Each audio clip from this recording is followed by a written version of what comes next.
год 14-й закончился, но развитие нашей культуры, культуры нашего населения на этом не остановится, но будет продолжаться, будет двигаться в правильном направлении, я считаю. И вот сегодняшние автомобили, которые нам сегодня правительство Республики Северная Осетия вручило, будут способствовать именно этому.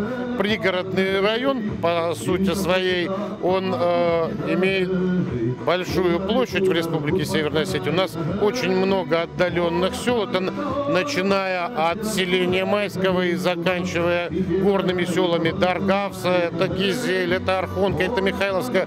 Разбросанность большая. Творческих коллективов в районе очень много. Это самодеятельные коллективы, танцевальные, хореографические, театральные.